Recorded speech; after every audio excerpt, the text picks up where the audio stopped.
Fala, gente, bom dia, boa tarde, boa noite. Olha nós aqui de novo, não é nós, Jairzinho? Fala aí, galera, estamos aqui para fazer mais um BocCast para vocês. Esse que vem crescendo aqui em toda a região, né, Igor? Cada dia, novos convidados, muita badalação. E só gente boa, né, gente? De qualidade, cada vez nós estamos conquistando mais gente corajosa para vir aqui ser entrevistada. Na verdade, a entrevista mesmo é nós dois, né, que não deixa ninguém conversar. Aí hoje nós conseguimos, né?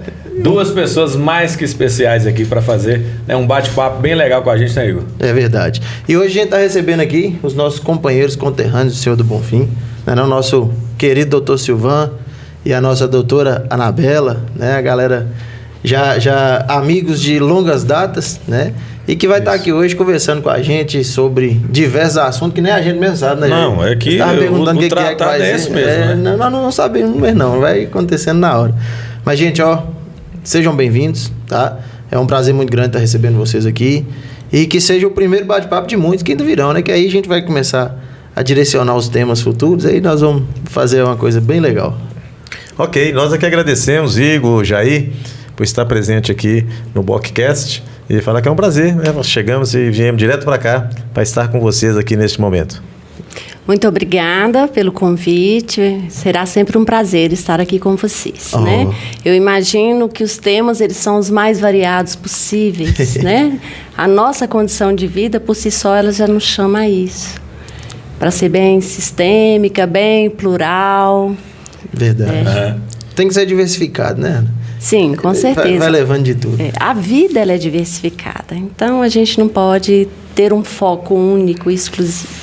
Verdade. E, assim, pra gente começar o bate-papo, né, doutor Silvan, Ana, a vida do dia a dia da gente é bem corrida, né? E como é que é esse conciliar a questão de casal, a questão de profissão, a questão de empresa, né? Que vocês dois também são empresários, têm um consultório, não só aqui como em Montes Claros. Como é que é essa logística de, não fala agradar, mas de juntar todo mundo num bolo só? Aí você viu, doutor? Essa pergunta foi boa. Essa foi boa. E outra coisa. E até para isso tudo, para eles conseguirem vir aqui, já foi uma logística da... Hoje já tem 2 meses que nós estamos na foi bem ensaiada. Então vai lá, Bela. A vida, ela é feita de ciclos, né? Um dia a gente nasce e um dia a gente morre. E o contrário de vida não é morte. O contrário de morte é nascimento. Um dia se nasce e um dia vai embora. E esse interregno, esse percurso entre o nascer e o morrer é chamado de vida.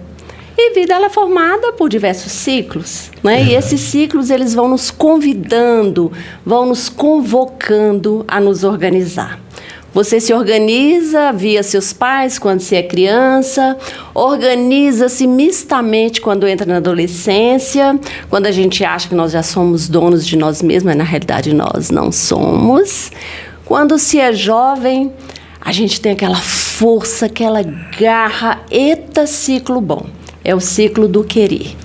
Depois inicia-se a fase adulta, né, onde nós vamos nos individuar, diferenciar, ter autonomia.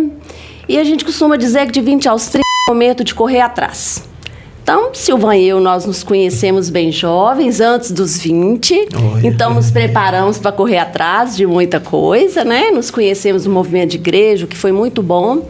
E o que, inclusive, assim, imprime uma lógica muito diferente de nós enquanto pessoas humanas, de nós enquanto casais, enquanto profissionais, enquanto pais e enquanto avós, né? O Bento está na ordem do dia. Então, assim, é interessante que a gente tem que pensar, né? Como é que é a nossa vida e o que a gente vai privilegiando. 20 aos 30, corremos atrás do que precisa. 30 aos 40, a gente vai atrás dos desejos. Né? O que eu quero? Quais são as minhas expectativas? Quais são as minhas prerrogativas de vida? O que é vida para mim? O conceito, ele vai tornando-se diferente à medida que a gente vai caminhando, né, com os nossos ciclos. Quando chega lá nos 40, é hora de pensar nas necessidades. Vocês ainda não chegaram lá, né? Provavelmente estão correndo atrás ou estão na fase do desejo. Já está batendo na porta, está beirando. O povo quer me atender, não. Aí, o que seria essa necessidade? Né? É o que está faltando, é o que você está se devendo. E essa hora, a gente coloca na ordem do dia. O que eu preciso de fazer? Não é o que eu estou devendo para o outro, não. É o que eu estou me devendo. Enquanto pessoa humana, enquanto profissional, né? Enquanto ser existencial que por aqui está. Que foi convidado e convidado, né? Convocado e convidado, na realidade, para que está. Agora, é interessante que 40 aos 50, então, é necessidade. Ai, que delícia, a fase nossa agora, viu? A partir dos 50. Aí a gente tem a liberdade de escolha. Mas só vai ter liberdade de escolha quem viveu excepcionalmente todas essas fases anteriores. Quem correu atrás dos desejos, do que precisava, das necessidades. Agora é a hora de escolher. Então, quando vocês, né, fazem esse questionamento, eu acho muito prudente de se pensar, né, assim, como é que tem essa vida, como é que vocês conciliam o trabalho, a família, enquanto empresários, né, de uma clínica médica, como é que é isso? Então, primeiro, a gente tem que olhar para a ordem pessoal, né? É a ordem do dia. Eu não posso fazer nada de oportuno, nada de saudável, se eu primeiro não voltar para mim. Então, é uma preparação muito legal, né? Eu falo assim, que a vida, ela nos convida a isso. A gente, às vezes, que não presta atenção. E a gente tem que estar bem com a gente mesmo, né? Isso aí que a gente vai evoluindo em cada ciclo desse. Se a gente não estiver bem com a gente mesmo, a gente volta para trás lá. Pode estar lá no ciclo do 40, mas a cabeça está nos 20, aí a coisa não vai embora mesmo. Sem sombra de dúvida. É o que a gente chama de dívida eterna. Não se viveu bem a adolescência, chega lá nos 40, 50, 60, você vai viver sua adolescência. E tá tudo certo, viu? É normal. Andar de calça rasgada, sabe? Cometer algumas contravenções, desde que não vai ter prejuízo, né, para o outro. É a rebeldia necessária quando não se viveu essa rebeldia no tempo oportuno, né? No ciclo oportuno. Então, é muito legal quando você fala, sabe, Igor? Assim, é a questão de voltar para si, né? E perguntinhas básicas que nós precisamos de fazer diariamente, perguntas socráticas mesmo. Quem sou eu? Né? Você já parou diante do espelho para se olhar? Não olhar o tanto, né, que você está bem, que você é bonito, que é atraente, que precisa de mexer nisso, naquilo. Mas o espelho, ele nos convida também, viu? Quem sou eu? E dá lição também, né? Sim, com certeza. Dá lição, né? Com certeza. Encoraja, entristece, faz dar ré e assim vai rompendo. E enquanto a gente é jovem, a gente consegue fazer diversas coisas ao mesmo tempo. Não é mulher não, mas que é mulher, até hoje, independente da idade, ela consegue passar roupa, assistir televisão, olhar menino, dar mamãe, faz tudo ao mesmo tempo. E homem não, homem, cada coisa é a caixinha, né? Mas quando a gente é mais jovem, a gente consegue realizar diversas atividades. Por exemplo, eu cheguei num ponto que eu atendia em Guaraciama, atendia em Engenheiro Dolabella, Engenheiro Navarro, Francisco Dumont, aqui ainda dava plantão em Montes Claros. Nossa Senhora. Quer dizer, hoje, para vir aqui em Bocaiúva é 2 dias na semana, não é 3 dias na semana, e fazia, eu tenho que ir lá em Bocaiúva, tenho que pegar a estrada, né? Então, só de pegar a estrada, e antes não, eu saía daqui 7 horas da manhã, eu estava em Olhos d'Água atendendo, terminava de atender em Olhos d'Água, eu passava direto e ia lá para a terra de Tatá, né? Lá para Francisco Dumont, lá para Francisco Dumont atender. E para mim era completamente normal ficar 1-2 dias sem almoçar, sem lanchar, comendo salgadinho, nem comendo. Então, assim, e a gente tinha pique para isso, né? E as coisas vão acontecendo, vai mudando. E aí a gente tem que passar por essa fase agora de acomodação. Eu gosto de brincar, né? Que eu não queria, mas eu cheguei na faixa de idoso, né? De 60 anos. Então, assim, eu vou na padaria, eu entro no caixa preferencial, eu vou estacionar, eu estaciono. Eu não queria, eu só não andei de lotação gratuita ainda em Montes Claros e nem peguei ônibus para aqui. Disse que pode pegar também, mas a Transnorte pode pegar. Esse aí eu não fiz ainda não. Só fazer o cadastro lá no CRAS. Mas eu vou fazer. Eu vou fazer porque eu não queria chegar nos 60, mas já que eu cheguei, eu tenho que aproveitar, tudo.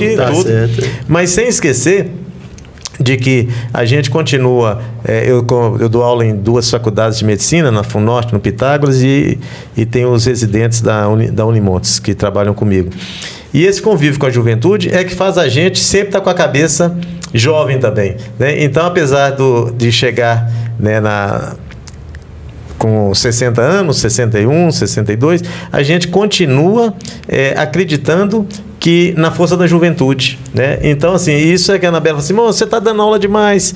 Eu falei assim, Belo, mas o convívio com os alunos é muito interessante. Dá um gás, né? Dia 31 agora eu vou fazer a 36ª Aula da Saudade, juntando as faculdades de medicina. São 33 turmas de medicina que me homenagearam e eu sou responsável para fazer a última aula com eles. Uma aula festiva, com banda, com tudo.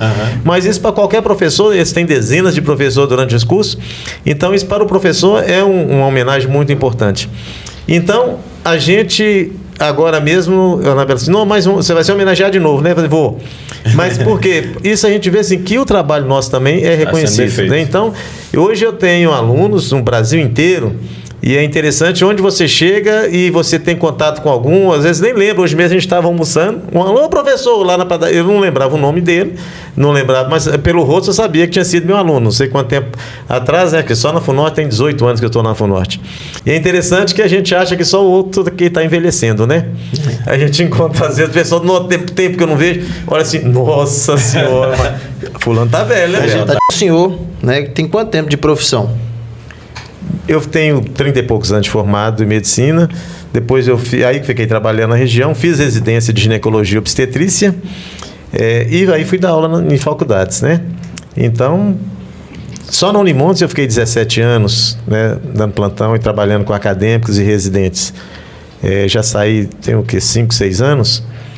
E depois com o tempo, quando eu envolvi mais com a faculdade, eu tive que fazer mestrado, né? Eu fiz mestrado em cuidados primários em saúde e por aí parei, né? Não quis ir para o doutorado não, porque você tinha que parar de trabalhar, parar a sua vida para ficar aí 2 anos, 3 anos para fazer um doutorado bem feito.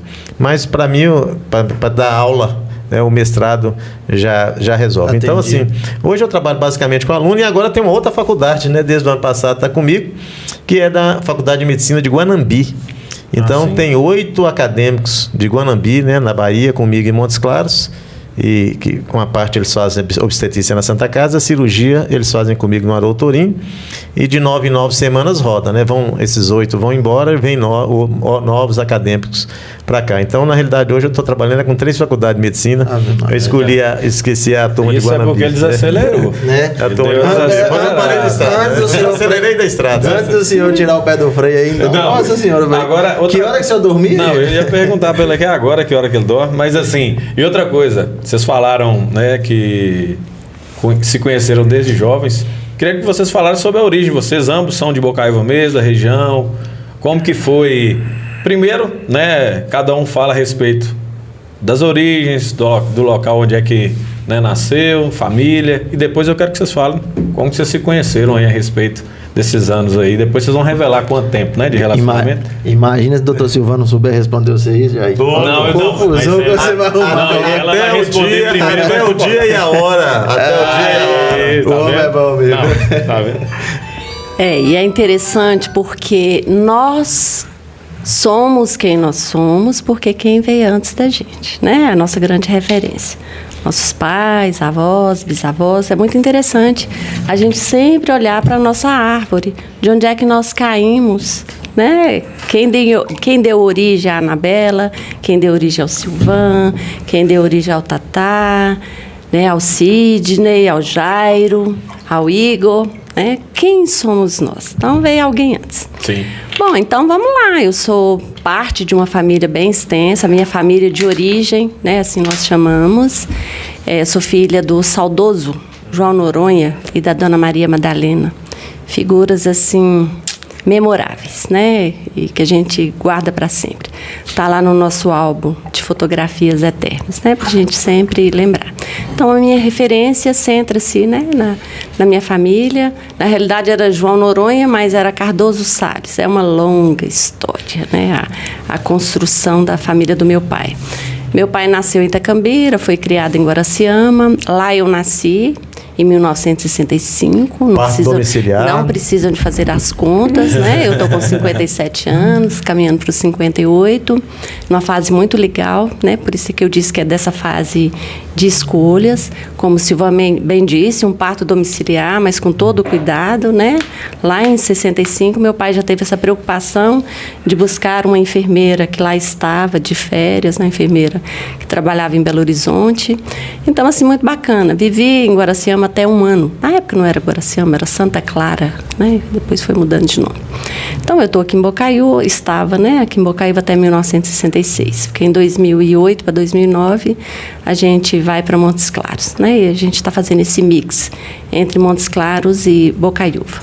Nós somos 15 irmãos, meu pai foi casado 2 vezes, de uma história, assim, muito, muito bacana, né? Os meus irmãos estão aqui.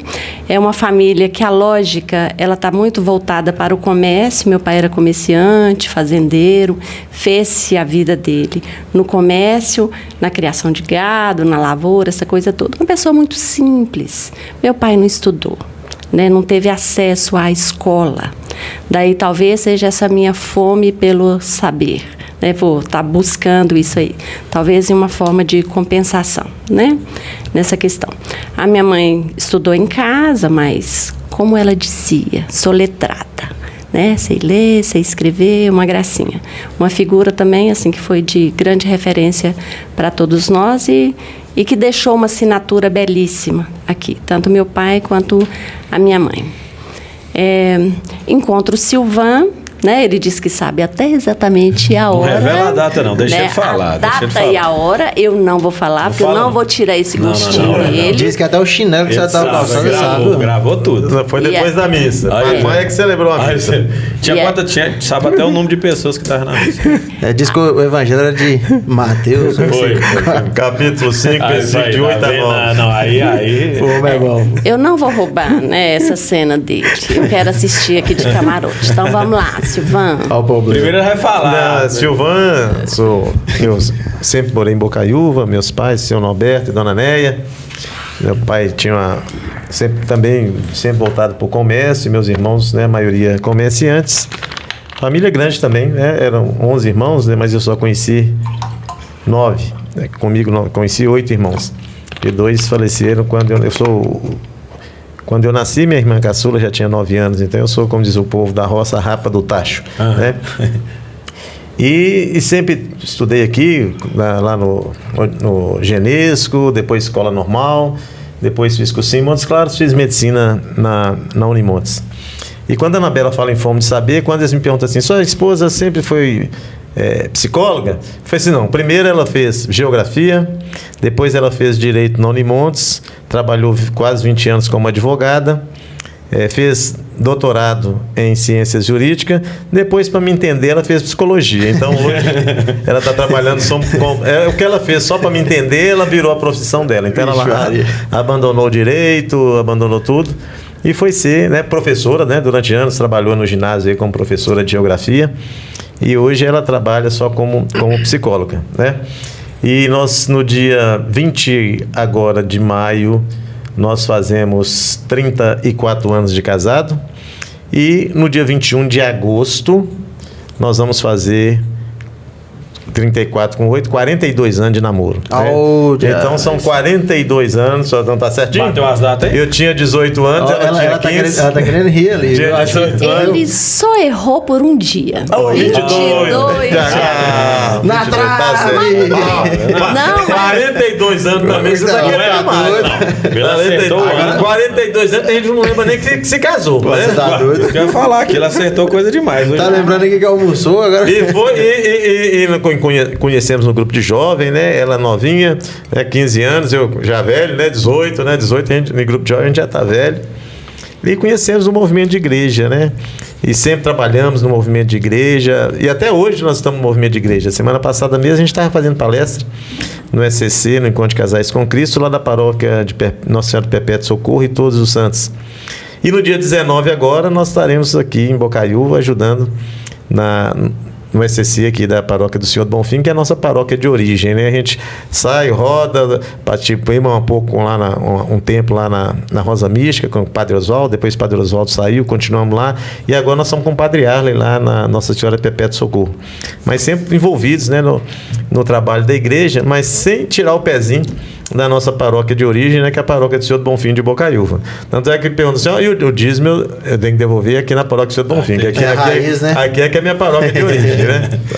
Comecei aqui aí, e continuo aqui. Confere aí, não está dando certinho. Gente, só pegar uma brecha rapidinho aqui.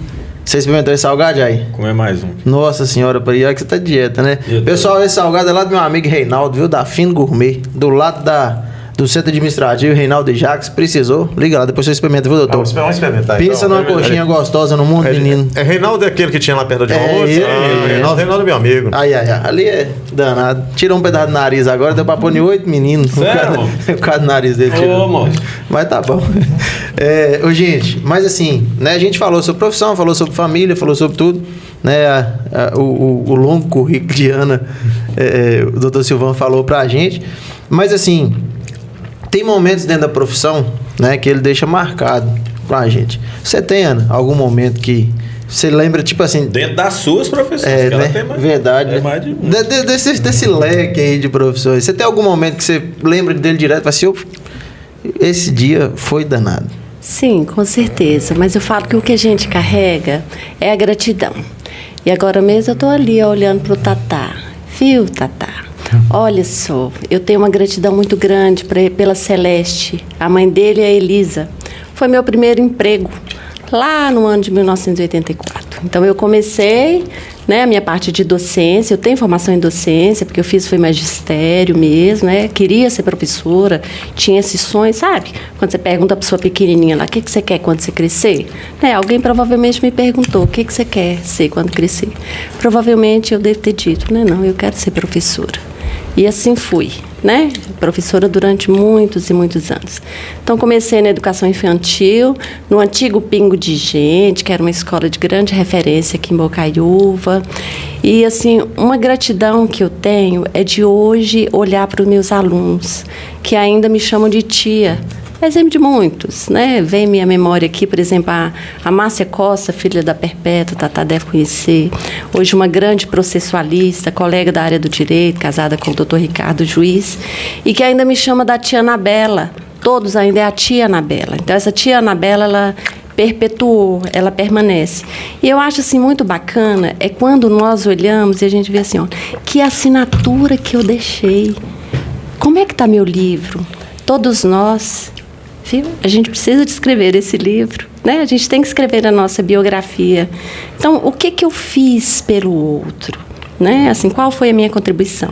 Então, assim, foi muito legal ter começado na educação infantil, apaixonada pelos meus pimpolhos, que hoje, né, muitos já são até avós, né? Começaram cedo, evidentemente. Uhum.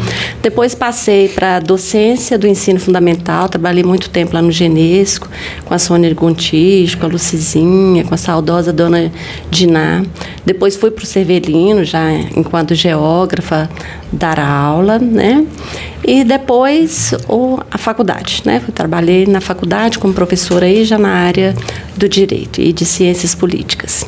Quando você pergunta, né, assim, o que te vem à memória do exercício da profissão?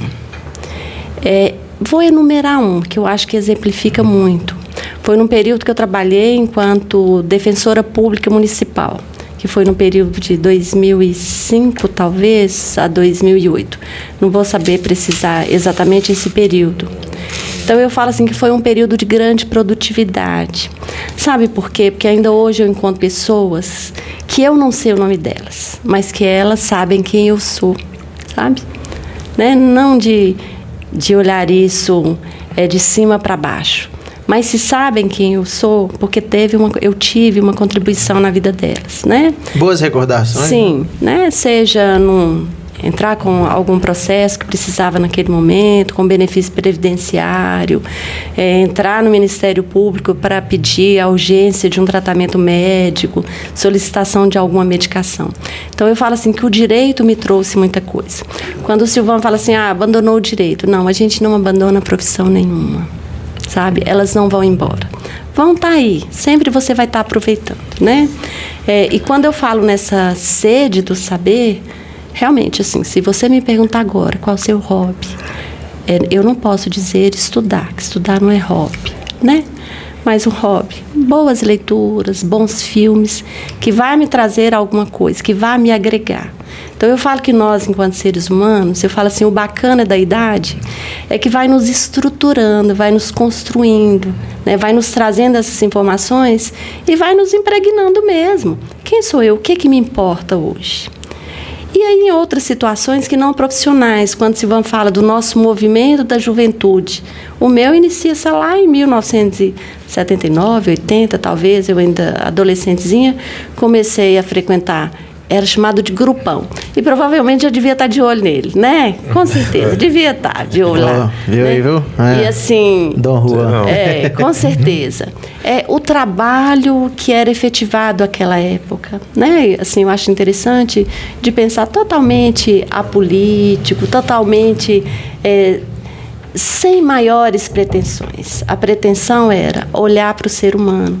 Então, tem alguns momentos, sabe, assim, Jair, que foram fundamentais e que eles estão aí.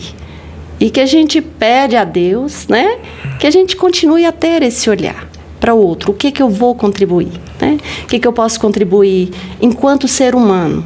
E, enquanto ser humano, eu posso colocar a minha profissão ao exercício do outro, né, ao serviço do outro, né? E o senhor, doutor? E não esquecer que, independente da profissão, a gente tem que ter uma preocupação com a comunidade. Só pegando um gancho no que a Anabela falou, que nós ficamos 3 anos com o EAC, você estava no EAC, né? 3 anos no EAC, nós fizemos um Natal Sem Fome aqui, só com os alunos do EAC, sem a ajuda de ninguém, né? Nós fizemos um Natal Sem Fome aqui, que nós distribuímos quase 900 cestas básicas. Eu lembro né? disso. Quase 900 cestas básicas e cestas boas, né? É lógico que depois nós fomos envolvendo, aí entrou a cooperativa, né? E nós agradecemos na época muito o pessoal da cooperativa Cooperboc aqui, a Vera, né? Tomou frente lá junto aos comerciantes para arrecadar. E nós com o carro, né? Eu lembro que eu pus um som potente no carro, o carro de som e os adolescentes e jovens de casa em casa pedindo feijão, pedindo arroz. Então nós juntamos toda Bocaiúva, todas as ruas de Bocaiúva nós fomos e todo mundo colaborou. Foi mesmo. Né? Então nós distribuímos, né, basicamente 900 cestas básicas. A gente vê o pessoal também distribuindo aí, mas assim, aquilo eram só jovens, né? A gente dava ideia e eles soltavam a rede. Não tinha essa força que tem a internet hoje, né? Que eles iam. Não tinha internet, não tinha Instagram. E no movimento Nossa Juventude, assim, em 86, se não me engano, 85, ano internacional da juventude. 85. Em 85, ano internacional da juventude, nós fizemos um movimento aqui em Bocaiúva, que nós trouxemos a coordenação de pastoral de juventude da CNBB. Então, nós conseguimos trazer as lideranças da CNBB em Bocaiúva para passar um final de semana com a juventude de todo o norte de Minas. Mais de 3.500 jovens. Nós, inclusive, dormimos nas escolas, né? Na escola Zinhameira, Odilon Loures, tudo emprestado às escolas, a gente encheu de colchão para esses jovens dormirem lá. E foi interessante que quando a CNBB comunicou ao nosso bispo, né, Dom Geraldo, que a equipe da pastoral estava vindo para Bocaiúva, né, e era a diocese dele, tinha que comunicar com ele, Dom Geraldo falou, não, mas a sede da diocese é Montes Claros, então esse negócio tem que ser em Montes Claros. Aí o irmão Murad, que tinha conseguido pra gente toda essa estrutura, falou assim, olha, só se o pessoal de Bocaiúva abrir mão do encontro, em vez de ser em Bocaiúva, ser em Montes Claros. Que no início era só pro povo de Bocaiúva. Aí Dom Geraldo mandou chamar a gente de Montes Claros. Aí não dá pra ir não, porque o pessoal era do Zé Pinto, tinha G, Roberto Correia, era uma turma grande. Aí ele veio, marcou um encontro com a gente aqui e falou assim, olha, eu queria que vocês abrissem mão e vão levar isso que vocês pensaram, nós vamos levar para Montes Claros. Porque Montes Claros é a sede da diocese e tal. Aí ele falou assim, Dom Geraldo, não vai ter jeito não, vai ser em Bocaiúva. Não tem jeito, não tem jeito. Então você vai abrir mão então para toda a arquidiocese. Aí a gente era um encontro que a gente estava querendo aí com tipo aí 200, 300, 400 jovens, virou um encontro para 3.000 e tanto, né? Porque vieram 11 de todas as cidades da arquidiocese. E o trabalho aí piorou, né? Mas aí a gente rezando, aí todo o pessoal das outras áreas da igreja, das outras pastorais, todo mundo se envolveu. Abraçou a causa, né? E nós enchemos a cidade jovem. Então aquela Avenida Francisco Dumont parecia a festa do Bonfim, coisa mais linda do mundo, lotada, e todo mundo com as camisas e tal, assim, a gente fica emocionado, né? Quando a gente lembra, a gente começa a ficar emocionado com as coisas. Então, assim, a gente relembrar, assim, a gente jovem sem nada, era nós. E não tinha esse negócio de ficar pedindo benção pra padre. Não, hoje, tanto é que quando eu fui pro IAC, o trem que eu mais tinha birra era de os meninos me chamar de tio. Ô tio, que tio nada, moço. Eu tô aqui, não sou tio de ninguém, mas no IAC tem, né? No IAC é o tio, né? O pessoal que acompanha os meninos do IAC são tios. E eu tinha uma birra porque na idade deles eu discutia com o bispo, eu falava com o bispo que nós não vamos fazer, que nós vamos fazer assim, entendeu? Então assim, a nossa formação foi uma formação muito boa. E nós criamos agora, esse ano, um grupo no Instagram que chama Unijob, Grupão Unijob, e nós estamos conseguindo colocar todo aquele povo que hoje já está na faixa de acima de 50 anos, todo mundo está entrando no grupo, né? Todo dia coloca um. E qual que é a expectativa? Na festa do Senhor do Bonfim, quem puder, a gente vai reunir e fazer uma reunião igual a gente fazia.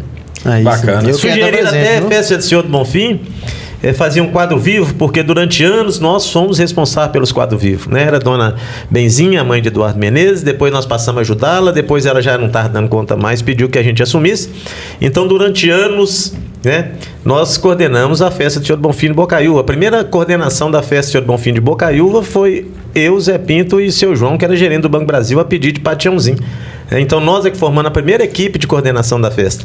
E durante anos nós coordenamos os quadros vivos. Então, inclusive, alguém no grupo falou assim: Silvano, vamos fazer um quadro vivo? Eu falei assim, mas aí vai sobrecarregar quem está em Bocaiúva, que a maioria está fora. Então vai sobrecarregar quem está aqui, porque dá muito trabalho, né? Então, mas foi uma fase, foi muito boa e que passou. E assim, só uma brecha aqui, doutor. O senhor falando dessa questão do Natal Sem Fome, lá de trás e tudo, a gente tinha gosto, moço, de bater de a pé 2 horas.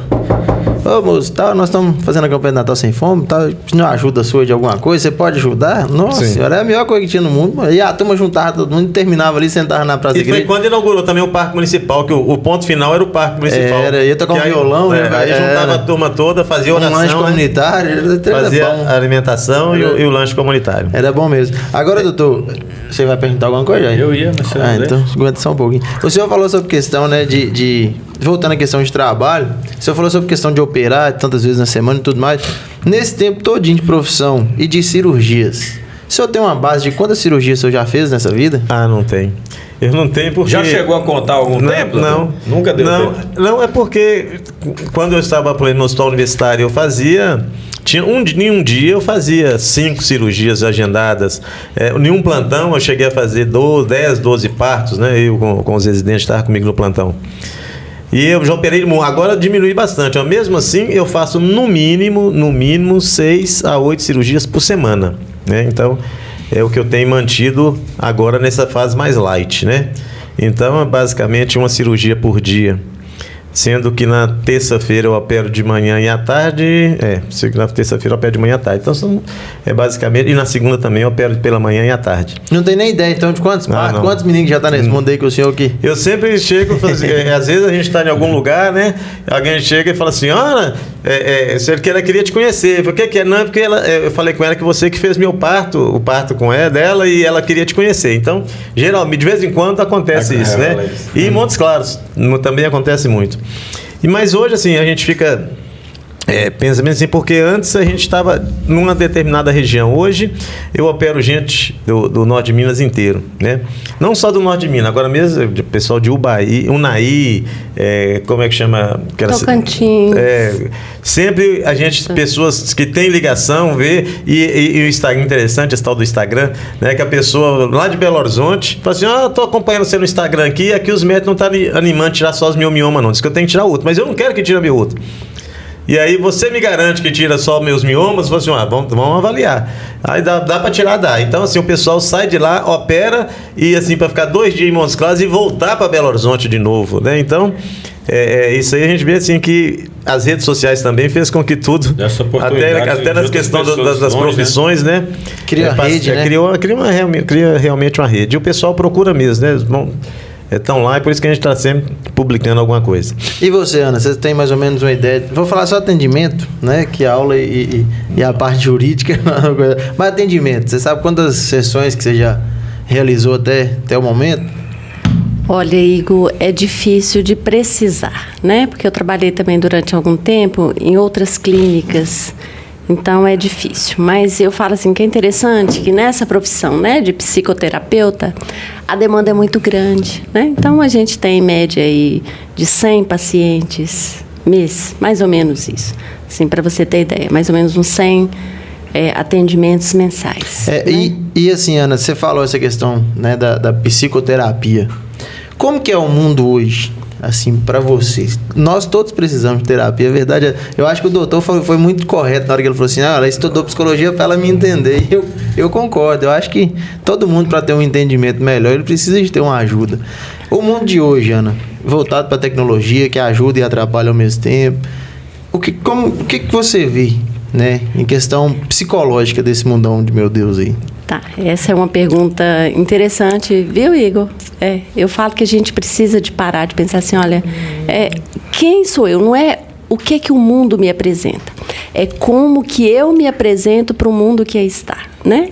O mundo lá do início da década de 60, quando Silvan veio, né, quando ele chegou, eu também, lá em 65, não é o mundo de agora, né? Do nosso neto, por exemplo, que está com 2 anos. As coisas, elas mudam. E graças a Deus que elas mudam, né? Tudo é muito cíclico. Então, mas e o ser humano? Quem é o ser humano que vem se fazendo dentro desse mundo que tem se mudado a todo tempo? Então, nesse momento que nós aqui estamos, imagina, já é dia lá do outro lado do mundo, né? Na Coreia, Índia, Japão, China, e aí vai, né? Então, desenvolvimento de novas tecnologias, de novos aparatos. E o ser humano, ele tem se apegado muito a isso. E a gente precisa de parar e de pensar, tá? Quem sou eu? Eu não sou um mero robô, né? Que foi fabricado, não tem um parafusinho aqui que você vai lá e aperta. Então, quando você fala em psicoterapia, eu falo assim, é a melhor coisa do mundo para todos, viu? Todo mundo deveria fazer. Tá? Não existe um público que você vai falar assim, nossa, fulano precisa de uma psicoterapia. Porque, na realidade, é você voltar para o seu autoconhecimento. Eu falo que tem alguns itens que eles são básicos. Primeira pergunta que nós temos que nos fazer. Quem sou eu? Você tem consciência de quem você é? Né? Quem é o Igor? Quem é o Jair? Quem é a Anabela? Quem é a Silvan? Né? Então, a gente vai procurando se descobrir. Quando eu começo a entender isso aí, eu tenho que tomar consciência de quem eu sou. Então, eu vou procurar me conhecer, para ter consciência, para me aceitar. É a autoaceitação. Você é Igor, você não é o Schwarzenegger, tá? O DiCaprio. Estou colocando esses nomes aqui. Eu sou mais bonito, né? Aí você imagina, com certeza. Né? E mais forte também, né? Eu tô um pouquinho mais magro mesmo, mas é dieta. Porque a gente pega um ídolo, um ícone, como uma referência, né? E esquece que nós somos nós. Quem sou eu? E agora, como que eu vou me fazendo? A gente vai se fazendo. Da hora do nascimento até a hora da nossa partida, a gente vai se fazendo. Então, essa questão da autoaceitação. Agora, a autoaceitação não quer dizer a procrastinação, tá? Eu sou assim mesmo, aquela síndrome da Gabriela, eu nasci assim, você sempre assim, Gabriela. Não, né? A gente aceita para operar as mudanças que serão substanciais. Né? Eu falo assim, momento de crise é o melhor momento para mudança. Não existe mudança se não tiver crise, tá? Em tudo. Na vida pessoal, na vida relacional, na vida profissional, tem que ter uma crise. Se não tiver, a gente tem que dar um jeito de instaurá-la. Para quê? Para mudar. Colchãozinho de mola, quentinho, confortável, não opera mudança na vida da gente não, viu?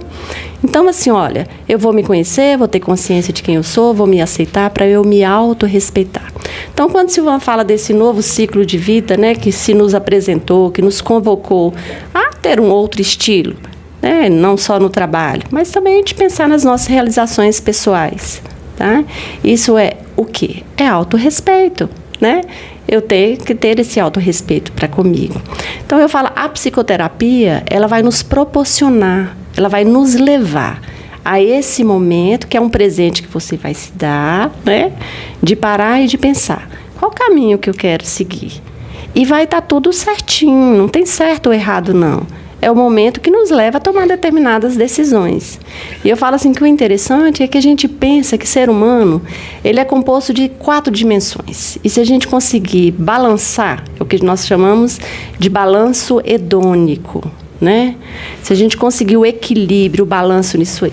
Primeiro, a espiritualidade, que não tem nada a ver com religiosidade. Nós somos católicos, né, Silvana e eu, você também, não sei, o Jair também, mas poderíamos ser espíritas, evangélicos, budistas, de terreiro, de umbanda, e aí vai. Não, é a nossa espiritualidade, é o que me conecta com meu Deus. Nesse momento, nós sabemos que nós não estamos aqui, né, de 4, de 5 ou 6, né?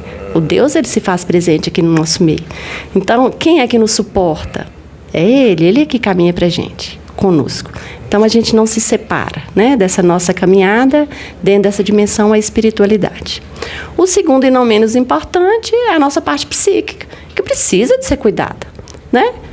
Às vezes, você sabe que na nossa cabeça, aí, no nosso cérebro, passa 1001 coisa, o pensamento ele é diferente de sentimento. Às vezes eu vou falar com vocês assim, ó, não pensa no carro azul. Esse carro azul vai passar na frente de vocês o tempo inteiro. Eita, Diana, ela falou do carro azul, agora ele está aqui, passeando na minha frente. Então, o pensamento, desculpe, às vezes a gente não controla, mas eu levo para a parte do sentimento. É um exercício, né, que a gente tem que fazer no dia a dia. Então, a dimensão da espiritualidade, a dimensão psíquica, cuidado. Às vezes você precisa de um psiquiatra, né? Às vezes você precisa de uma medicação, e precisa mesmo. E não é vergonhoso também, não, né? De Tem que aceitar. Nenhuma. Se você está com dor de cabeça, você vai buscar um neuro, e de repente você vai estar com um tumor cerebral, você vai estar com um aneurisma, alguma coisa, ou uma enxaqueca, e aí vai. Né? Se você quebrou uma perna, você vai buscar o ortopedista, botar um pino, andar de muleta e se equilibrar, né? Então, não tem problema. Então, nós precisamos de aprender a nos conhecer até para saber de quais são as nossas reais necessidades. A terceira dimensão é emocional. E essa eu falo que ela é fundamental para a nossa vida. Não menos importante, não mais importante do que a outra. Mas merece toda a nossa atenção. Porque aí é que nós vamos nos organizar, né, conosco mesmo e para com o outro. Se eu tenho problema com o outro, eu posso verificar. O outro está sendo apenas o meu espelho. Aquela pessoa é insuportável. Que é que ele está revelando de mim que eu não dou conta de enxergar em mim e eu estou com muita raiva dele, né? As questões de pai para com filhos, de filhos para com pais, de marido com mulher, e aí vai. Então, esse equilíbrio emocional, ele é muito importante, ele faz-se necessário, né? E a gente buscar isso aí. E você é profissional da área do esporte, né? Da questão física. A última dimensão, e não menos importante, é a física, né? Esse corpo é apenas a caixinha que vai sustentar a nossa alma. É o corpo que leva a alma para onde a gente quer. A alma sozinha só depois que a gente partir daqui. Mas enquanto nós estivermos aqui, né, vai ser o corpo que vai carregar essa alma, que vai carregar nossos sentimentos, nossos pensamentos. Que vai, como diz, que vai, é corpo e sã, mente sã, né? Sim, com certeza. E não tem, né, a gente não pode, você não pode separar, né, corpo de mente. É por isso que a maioria das doenças hoje, elas são psicossomáticas. É claro, sem desprezar a questão fisiológica, orgânica, né, tem processos de adoecimentos que são multifatoriais. Mas a gente tem que pensar muito nessa questão psicossomática. Por que eu adoeço tanto? Por que eu tenho determinado tipo de alergia? Né? Por que determinado paciente tem uma comorbidade e o outro do lado dele é a mesma? E ele consegue, né, se restabelecer de uma forma, né, um resultado muito melhor do que o outro. Né? O que está em jogo nisso aí? né? Então, assim, é interessante a sua pergunta quanto ao exercício profissional da psicologia. Então, nós, profissionais da psicologia, a gente está aí para caminhar juntos, né? Fala assim, e é uma caminhada muito gostosa, muito bacana.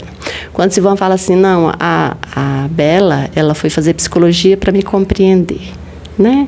E se eu vou compreender o outro, passa necessariamente pela minha autocompreensão. Mas foi um caso muito interessante. Eu estava fazendo doutorado na Argentina, em Buenos Aires. E a minha tese, a minha linha de pesquisa, era o diálogo entre a psicologia e o direito no tribunal do júri. Porque eu fiz muito júri, eu trabalhei muito no tribunal do júri. E de entender melhor, né, quem praticava determinados crimes, né, essa parte toda psicológica. E aí eu me apaixonei pela psicologia. Falei, não, eu quero aprofundar mais nisso. E ao começar a fazer psicologia, falei, não, é a clínica que eu quero. E foi uma liberdade muito grande, sabe, assim, de exercício profissional. Então tem muito a ver, né? Por isso que eu falo que eu não posso, o direito ele não vai me deixar, porque ele foi responsável por esse lugar que hoje eu ocupo. Bacana. Ô, doutor, agora... Você vai deixar eu perguntar? Vou só uma coisa aqui, só mais. Você já faz 3 perguntas. Não, peraí. Aproveitando o ganho, vou deixar, depois eu pergunto pra você também. Não, deixa eu só uma coisa aqui. Mais uma? Porque senão eu esqueço. Não, Ô, doutor, essa questão psicológica aí, o senhor nessa... Vou falar muvuca, mas eu não sei se é a palavra mais correta de usar. De hospital, esse ambiente, né, agitado de hospital. Se o psicológico não tiver bom, a coisa não anda.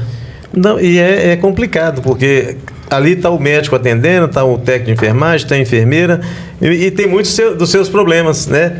Há uns 10 anos atrás, eu estava trabalhando em um hospital e o salário dos funcionários estava atrasado. Eu estava trocando de roupa assim no negócio e, sem querer, eu estava ouvindo a conversa do técnico que estava dentro do banheiro, conversando com o dono do armazém, onde a mulher dele faz da feira. E a mulher dele tinha ligado para ele que foi lá fazer e que ele não ia vender mais porque não tinha recebido um mês anterior. Só que eles tinham 2 ou 3 meses aqui, o salário não estava pagando. Eu estava com uma crise muito grande e eles não estavam recebendo.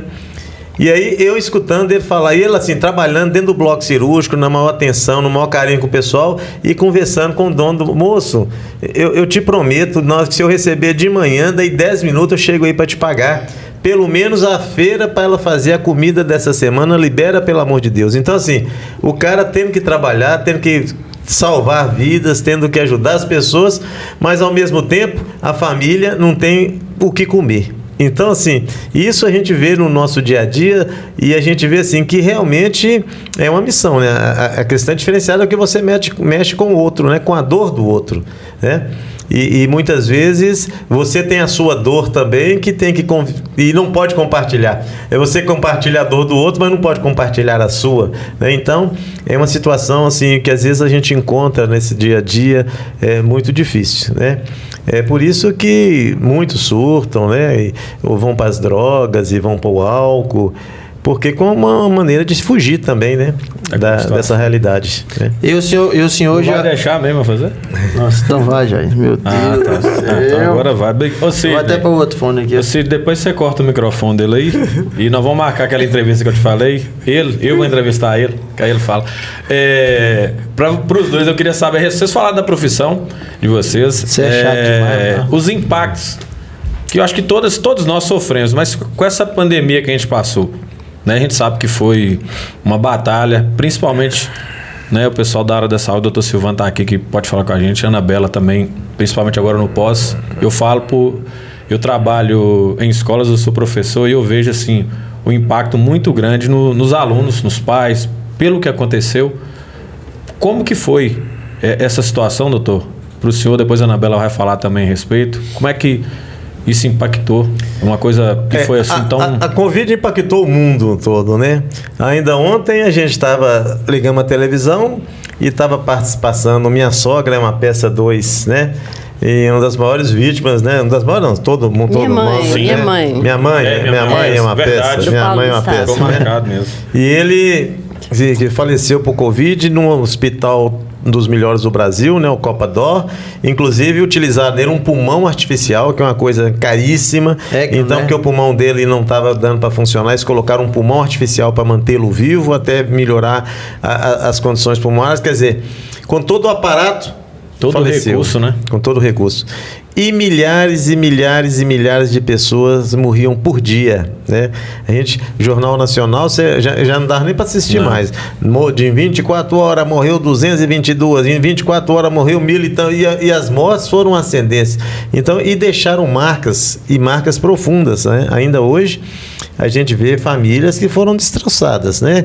Que morreu o pai, morreu mãe, morreu o irmão e deixou a família órfã, né? Então, assim, a pandemia, ela foi realmente uma bomba de Hiroshima que não pegou só Hiroshima e Nagasaki, mas que pegou o mundo inteiro, né? Até hoje nós temos graves consequências disso, né? Matou e matou muito, apesar de que hoje nós temos muita doença que continuam matando, muitas coisas que continuam matando e que não tem a visibilidade, né? O glamour, né? De falar que morreu de Covid-19. Ô, fulano de tal morreu de Covid-19, né? Ô, fulano de tal morreu de Chagas, né? A Chagas nada, meu avô já teve Chagas, todo mundo teve Chagas, ficou muito comum. Mas impactou, né? Impactou o mundo, que mudou tudo, mudou as relações, mudou o comércio, mudou o trabalho, né? Eu tenho um sobrinho que trabalha numa grande empresa brasileira, ele é gerente de produção. Com a pandemia, ele teve que trabalhar em casa, home office, e a empresa viu que diminuiu muito os custos dela com os funcionários em casa, para fazer esse trabalho burocrático. Então, hoje ele mora no interior de São Paulo, vai em São Paulo uma vez por semana para a reunião da diretoria e volta porque continuou a trabalhar em casa. E isso tem milhares e milhões de pessoas no mundo inteiro, que isso também foi um impacto decorrente, né, dessa pandemia que nós tivemos da Covid, né? Você chega na Avenida Paulista hoje, tem um monte de salas, está escrito aluga-se, aluga-se, aluga-se. Por quê? Porque as empresas entregaram, pagavam um absurdo de aluguel na Avenida Paulista, o aluguel mais caro do Brasil. As empresas entregaram, por quê? Porque os funcionários em casa passou a fazer o mesmo serviço. E ninguém tinha pensado nisso antes, né? Isso também foi um impacto, né? Professor, eu acho terrível, mas eu fiquei 2 anos dando aula online, entendeu? Você tá doido, é terrível, porque pra gente que é professor, você gosta de ter público, né? Porque pergunta e faz, interage. Não, eu ficava lá, falando. Os meninos deixavam só os ícones lá, você sabia que muitas vezes nem estavam lá assistindo coisíssima nenhuma. A aula ficava gravada, eles assistiam depois, né? Eu até sugeri para o gente, cada um vamos programar as aulas, a gente dá a aula, grava e entrega para os meninos já gravado, para a gente não ficar perdendo tempo de ter que ficar aqui no horário exato, dando a mesma aula, com um pessoal que você sabe que muitas vezes só vai assistir essa aula nas vésperas da prova, né? Então isso impactou e mudou muito as relações do homem, né? Com a natureza, com o mundo, de uma maneira geral, com tudo.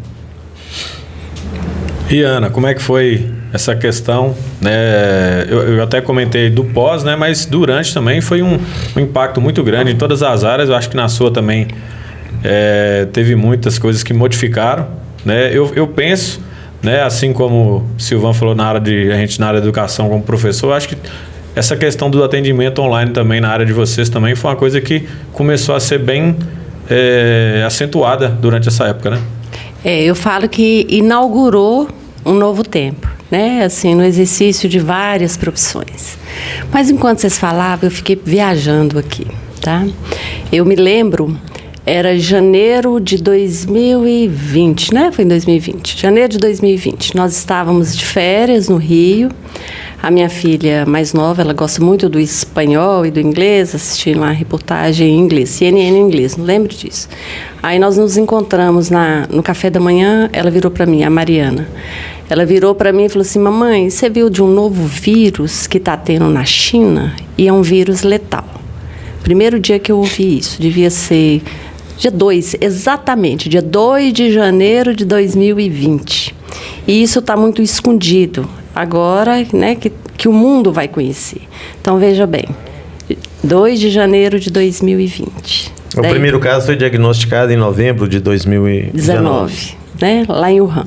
E a cidade está fechada. E aí eu fiquei imaginando, Até então, né, mesmo sendo professora de geografia, eu nunca tinha ouvido falar no RAM. Imaginei que fosse uma vila, pequena cidade, está trancafiada, está fechada, ninguém entra e ninguém sai. Eu falei, nossa, como é que eles conseguem administrar o fechamento de uma cidade, né? E assim a gente começou a acompanhar isso tudo.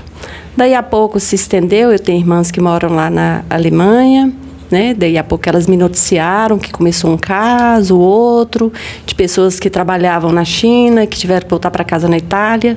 Daí a pouco nós começamos a assistir perplexos.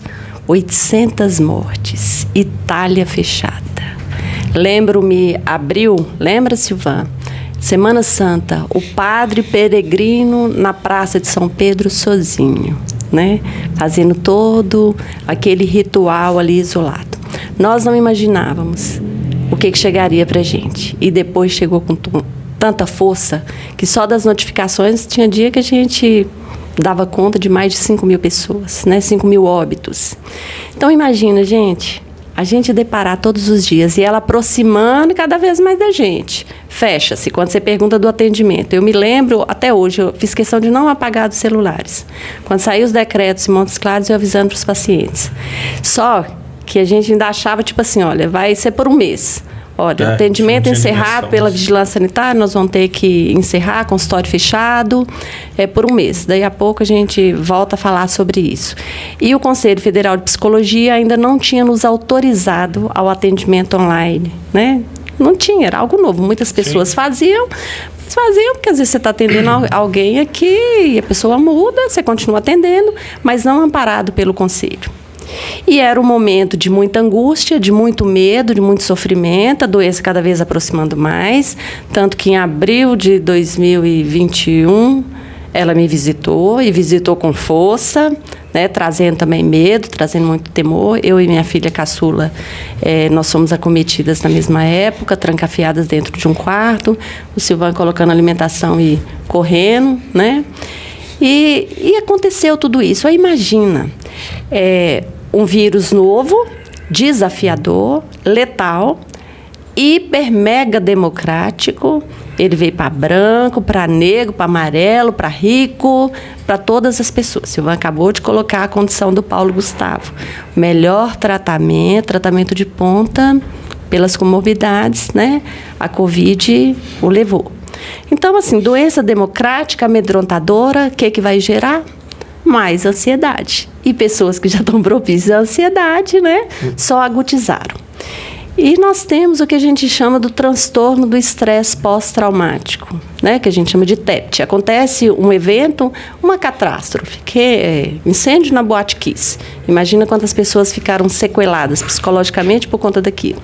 De forma indireta, não estavam lá, mas assistiram e ficaram com isso. Inclusive, eu assisti o documentário. Você tá doido, não Não é brinquedo, não. Então, assim, aí além dessas síndromes, né? Dessas questões, aí você vai ter um TEP, você vai ter um transtorno de pânico, você vai ter uma síndrome de pânico, as tags das mais diversas formas, a depressão. Imagina as pessoas que iam perdendo seus entes. Como o Silvan disse, nós nos damos conta, né, de famílias que foi embora o pai, a mãe, a avô, o tio, tia. Aqui em Bocaiúva mesmo, quantos jovens, né? Pessoas que a gente acabou perdendo e por outra coisa, doença. Foi uma coisa tão para dar um choque de realidade que nem um velório poderia ter. Né? Sim. Nem aquela última despedida ali. Não podia não teve oportunidade. Querido, né? Você não teve nem essa oportunidade de falar assim, meu Deus do céu. Foi embora, coitado. Mas é difícil. E o processo de luto, eu falo assim, todos nós, um dia a gente vai, né? Eu falo assim que a morte, ela é muito bacana, viu? E tem que ser nossa companheira, tá? Por quê? Porque a morte nos ensina a viver. Se eu sei que é finito, deixa eu viver, né? Eu tenho que viver hoje com a maior intensidade possível. O dia de amanhã não está prometido a ninguém. Eu sei do hoje, sei desse momento que aqui nós estamos. Daqui a pouco eu vou para o consultório, Silvano também, vocês vão para o trabalho de vocês. Já é futuro em relação a esse momento. Mas a morte em si, quando se perde alguém, exige-se que nós sejamos acolhidos, que a gente vive esse luto, que você abrace quem está indo. Né? Eu já pedi meus pais, já pedi sobrinhos muito queridos, meus sogros e várias outras pessoas, amigos próximos. E tem-se essa necessidade de você ir lá tocar, né? De você conversar com o outro, de despedir. Essa despedida, ela é essencial, sabe? Ela é saudável. E no caso da Covid, isso foi nos tirado. As pessoas já saíam direto dentro de um saco plástico, bem vedado, e já iam direto para o cemitério. Então, imagina o que fica nessas pessoas. Né? Esses dias, conversando com uma paciente, ela falou assim, eu não acredito que minha mãe morreu, porque eu não a vi. Ela foi para o hospital, já gravíssima, do hospital saco vedado, e fui logo no início, quando tinha que ser vedado, mesmo caixão lacrado, de lá já direto para o cemitério. Eu não vi minha mãe, eu não tive tempo de despedi-la. Aí você vai trabalhar agora, pós-morte, com um ritual de despedida, né? Mas é interessante quando vocês tocam nesse assunto, é a questão dessa sequela psicológica que fica, né? Morreu? Tá bom, mas eu quero esse último momento, eu preciso disso aí. Ou para negar, né? Porque o luto, ele tem suas fases, evidentemente, que é de negação, né? De raiva, de barganha, de depressão, para chegar a essa aceitação, fácil e necessário. E a Covid nos tirou isso, nos roubou isso aí, né? Foi uma guerra. E uma guerra com um arsenal muito grande, muito forte, muito letal. E em relação aos atendimentos, já é interessante porque, assim, mudou, né? Mudou essa lógica. E hoje, muitos pacientes, um percentual, assim, bem grande, eles preferem até o atendimento online. Às vezes está numa empresa, não pode sair naquele momento, mas usa um momento ali do intervalo de café e de almoço e vai fazer sua terapia, né? Com a internet muito boa, não perde-se esse espaço. Então, mudou-se essa lógica também, né? De você atender pessoas do Brasil inteiro, do exterior. Então, assim, isso é interessante, isso nos trouxe, né? Eu falo assim, teve a parte terrível, que a gente fala assim, não, e aí? Não, ninguém quer que volte isso, de forma alguma. Mas o que eu aprendi com isso aí? Isso nós temos que parar para poder pensar. Houve uma evolução, né, em certos pontos. Agora, Ana, essa questão da Covid, eu lembrei Hanan Zé Maria. Ele esteve com a gente aqui também num bate-papo. E assim, durante a conversa com ele aqui, né, é bem emotiva, porque ele fala o que ele... Quer dizer, ele fala que nem ele sabia o que estava acontecendo com ele, que era uma coisa muito nova, né? Então, como diz ele, eu acho que eu vivi porque eu não sabia o que eu estava passando, entendeu? Eu sobrevivi, passei por aquilo tudo ali, porque nem eu mesmo imaginava o que realmente estava, nem eu sabia, nem médico sabia, que estava uma coisa muito nova, estava todo mundo aprendendo junto, e a gente ali entubado, e dias e dias e dias. Então, assim, foi um tempo literalmente de superação e de ensinamento também, né? Que a gente não vale muita coisa não, assim. Cantou a pedra lá em cima lá e é um de nós, meu amigo, pode estar onde é que for, com o melhor recurso do mundo, como o doutor falou, né, que sendo do Paulo Gustavo, e não tem jeito não, vai embora mesmo. Mas assim, Ana, deixa eu posso agora? Você já foi, né? Você não perguntou. Fez aí, rapidinho. Assim, Ana, a gente já vai chegando, né, meio que ao finalmente, né, desse bate-papo nosso. Vou ter que marcar mais umas 3 vezes. Não vai ter. De falar, só que na próxima você não vai vir, não. Tá. Chamar só eles. Eu vou ficar virtual. Depois da Covid, o cara não lembra. Assim, Ana, Ana e o doutor Silvan, qual que é a mensagem que vocês deixam, assim, para os jovens, para todos nós, né, que sobre a psicologia, sobre a vida, sobre a religião, sobre família, que vocês deixam para cada um, assim, de incentivo, de puxão de orelha, para o que é, literalmente, o que vocês vivenciam nesse todo aspecto aí, para incentivar a turma? Eu falo que a palavra de ordem é o que é conceito de vida para qualquer um de nós, né? O que é vida para você? Né? É interessante a gente pensar nisso, né? O que é vida? Porque às vezes fica todo assim, ai, feliz vida, vida. O que é vida? Né? Qual que é o significado realmente? E por que aqui eu estou? Porque tem coisas que eu posso e eu não faço. Né? Vocês vão te convir com isso. Tem coisa que você pode, você não faz de jeito nenhum. Tem coisa que você não pode e você faz. Agora, qual que seria assim, o ideal, né? É o que eu posso e eu realmente vou fazer, né? E de lembrar, vida é o presente, é o que eu tenho para aqui e agora, né? E assim, interessante que eu falo, que a gente tem que carregar. Eu carrego com sigla, e eu falo que eu carrego essa sigla como PES, e vocês vão entender o porquê, tá? P, a sua vida é prazerosa. né? P de prazerosa. E o que eu imprimo na minha vida para que ela seja prazerosa em todos os aspectos? Em termos pessoais, em termos profissionais, em termos de relações que eu estabeleço com o outro, né? Ela é prazerosa?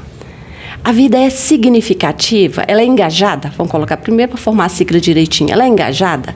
Né? Assim, o que eu faço tem sentido para a minha vida? Né? A profissão que eu exerço, a pessoa que eu sou, vale a pena esse corre-corre que eu estou para lá e para cá o tempo inteiro? O que isso está me trazendo?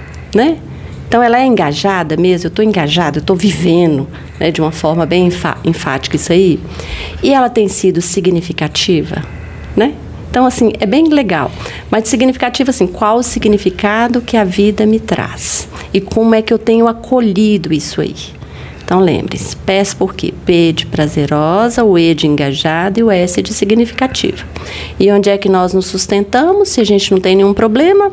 Em cima dos nossos pés.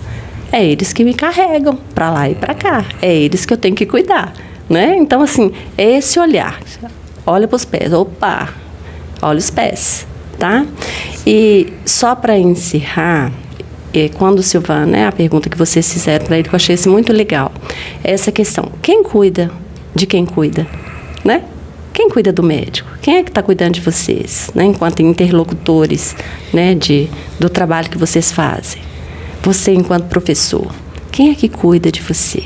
Para que você seja referência para os seus alunos também. Né? Porque nós somos espelhos. Eu sei disso porque fui professora durante tantos anos e a gente é essa referência, esse espelho para eles. Agora, quando o Silvan fala, né, assim, essa importância do cuidar de quem cuida, só existe um jeito, quando eu humanizo. Viu? Nós precisamos de aprender a humanizar o outro. E para humanizar, eu preciso de conhecer. Frase, inclusive, de Santo Agostinho. O Agostinho de Hipônica, grande filósofo, né, santo da nossa Igreja Católica. Ele dizia que para eu amar, eu preciso de conhecer. Para eu conhecer, eu tenho que ter disponibilidade, né?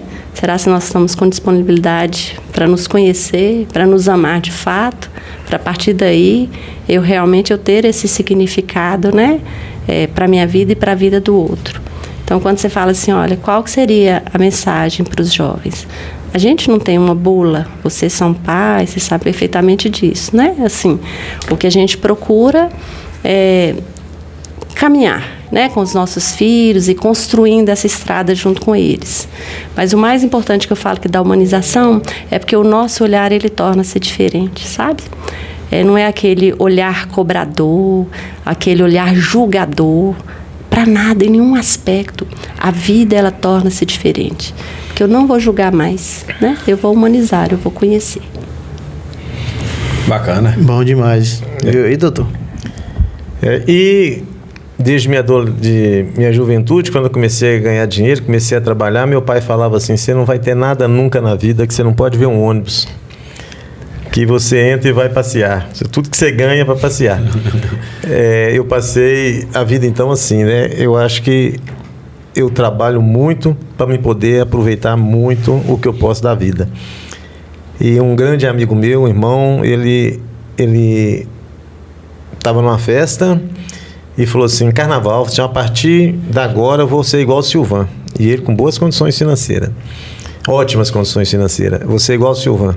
Eu vou viajar, aproveitar a vida viajando. Isso num sexta, num sábado, na quarta-feira a gente estava no velório dele.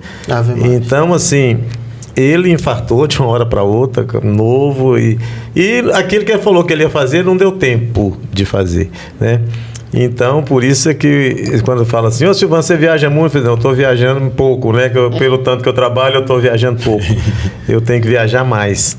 E é isso que eu faço. Então, sem procurar, sem deixar de dar assistência para a família, sem deixar de dar assistência para aquelas pessoas que precisam, eu acho que a gente tem, na medida do possível, aproveitar o máximo que a gente puder da vida, porque tudo passa. Tudo passa. E para fechar, Anabela Silvan tem um sonho? Qual o maior sonho hoje de Anabela e Silvan? Essa foi boa também, viu? Veja aí. E depois falar o que já realizou, né? Que já está, com certeza, já realizou. Assim, o que é sonho, né? Assim, eu acho que a primeira pergunta que a gente precisa de fazer é a questão de sonho. Se está misturando com desejo, né? Assim, o que é sonho? E eu falo que nós, seres humanos, a gente tem que viver de sonho, viu? Não é viver nas nuvens, não é viver na fantasia, de forma nenhuma, né? Pezinho no chão, né? Sim, mas o ser humano, ele precisa disso, faz se necessário, tá? Então, às vezes alguém olha e fala assim, isso está sonhando demais, isso é apenas um sonho, essa coisa toda. Então, eu falo assim, olha, qual que seria o meu maior desejo, tá? Eu vou mudar, tá? Assim, tá valendo, né? Tá valendo. Qual que seria meu maior desejo? É me conhecer cada dia melhor. Porque a partir do momento que eu me conheço, eu tenho a possibilidade de conhecer o outro, de tornar-se uma pessoa melhor, né? Eu acho que esse é o desejo. Porque as outras coisas, na realidade, elas vêm por acréscimo, né? Então, assim, quantas pessoas têm, exemplo desse grande amigo nosso, né? E assim, grande amigo, amava conversar e tudo, colega de profissão por um bom tempo. E que a gente até conversava sobre isso, né? Interessante, assim, sobre vida, essas expectativas, esses desejos. E ele sempre brincava, nossa, vocês viajam muito, né? Falei, olha, ainda falta um bom pedacinho do mundo para a gente conhecer ainda, né? E assim, sempre brincando. Mas eu falo assim, olha, a partir do momento que a gente deseja se conhecer mais, né? Você vai se realizando, não só para você quanto para o outro, porque você se torna um ser humano melhor, né? E imagina, gente, se nós nos tornarmos melhores, e essa foi a ideia dos mais de 8 bilhões de pessoas nessa face da Terra, não existiria uma guerra lá na Ucrânia, no Sudão, guerras externas aí que a gente vê a todo tempo, né? E nos conhecendo, acaba-se as nossas guerras internas, né? Os benditos conflitos, né? Sim, esses conflitos. Então, o meu maior desejo é me conhecer melhor para me tornar uma pessoa melhor. Esse seria o maior desejo. Eu vou voltar no sonho. Vai lá. Vou no sonho. Minha sogra chegou da Alemanha, eu fui buscar lá no Rio de Janeiro. Subi lá no Cristo Redentor, mostrei minha sogra. Minha sogra, olha que cidade, olha que lugar maravilhoso. Ela virou para mim assim, que você não conhece a Ilha de Capri. Então, meu sonho até o mês passado era conhecer a Ilha de Capri. Aí eu fui na Ilha de Capri no mês passado, realizei um sonho, agora estou procurando outros, viu? Mas sempre ter um dia, você sonhar com uma coisa diferente e tentar fazer. E bom é quando a gente consegue realizar. E a importância disso, né, como a Anabela falou, que a gente tem isso, a gente tem um propósito, uma motivação, uma motivação. Uma motivação é a mais. Muito importante. Tá vendo? Você deixou eu falar, tá vendo? Aí, você viu? É só você levantar a mão, mas às vezes você não levantou a mão. Mas aqui, o bate-papo foi bom demais entre vocês e Igor, né? E eu entrando no meio, né, Igor? Vamos. Mas assim, quero agradecer aqui vocês, o papo foi bom demais. Até bom, o último você não deixou falar nada. Muito bom receber vocês aqui. Sabe que o cara a gente sabe da agenda de vocês como é que é, bem, né, cheia, bem complicado, e vocês dispuseram esse tempo para estar aqui com a gente. Eu te agradeço, foi muito bom estar aqui com vocês nesse momento aqui no BocCast. Pra gente é uma honra, viu, gente? Muito obrigado.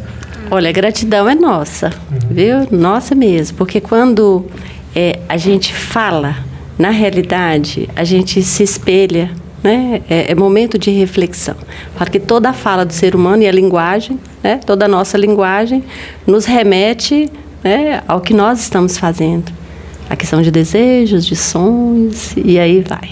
E aí vai rompendo. Então, eu também tenho que agradecer, né? Agradecer a participação, de estar aqui com vocês, de participar com vocês, de participar com a Anabela, né? Porque foi bom ela ter me lembrado, né? Que há 42 anos atrás, que não foi dia 21, foi 22, né? Foi 22 de agosto, depois da missa do sábado, né? Então, a gente... Positiva? Certinho. E aí a gente só tem realmente a agradecer a vocês a participação, a convite para a gente estar participando aqui do BocCast. Muito obrigado, um abraço para todos. Valeu, Jair. Valeu, Igor, meu parceiro. Na próxima levanta a mão. Não, na próxima, lembrando que a próxima entrevista será Jair, entrevista Igor, né? Para ele poder falar tudo que ele tem vontade, né? Eu tô lembrando de Celim, que eu fui sócio e diretor da Rádio Clube Bocaiúva aqui há muito tempo. E aí, da antiga Rádio Clube, né? A FM. E Celim, né? Ele ia entrevistar a pessoa e não deixava a pessoa falar.